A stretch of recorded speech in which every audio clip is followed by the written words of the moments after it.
60 km au programme en direction du sanctuaire d'Europa sur cette 15e étape du Tour d'Italie 1999 avec deux courageux à l'avant de la course qui ont décidé d'animer cette étape. Il s'agit du portugais Orlando Rodrigues de la formation Banesto, accompagné d'un italien équipier de Paolo Savoldelli au sein de l'équipe Saeco, Roberto Petito.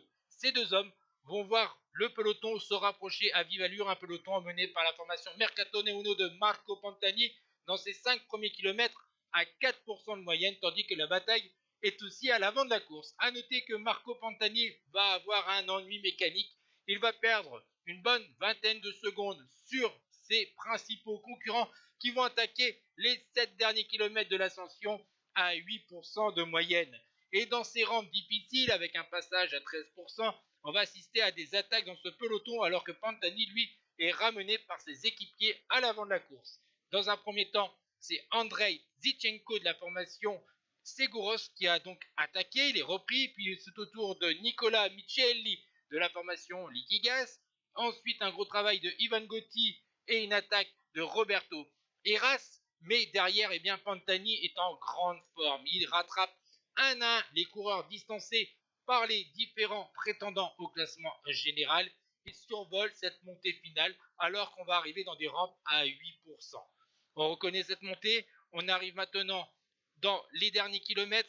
Ivan Gotti, lui, a été dépassé par Pantani. Il ne reste plus que Laurent Jalabert, le champion de France, à l'avant de la course. Jalabert va bientôt voir revenir sur lui Pantani. Ici, c'est le moment où Pantani va lâcher Ivan Gotti. Micheli, alors lui, il est complètement fou parce qu'il tente de résister à l'attaque de Pantani. Quand tu vois déjà à l'allure où il monte, il est complètement cinglé, le gars de la Liquigas. Et puis alors, il y a Jalabert devant qui voit revenir le pirate. Il pense pouvoir peut-être le suivre sur ses derniers kilomètres. Eh bien non, Jalabert, le leader de la Once, eh bien Pantani, malgré un problème mécanique, eh bien il le dépasse et il reste encore quelques kilomètres à gravir. Et l'Italien va accentuer son avance sur Laurent Jalabert.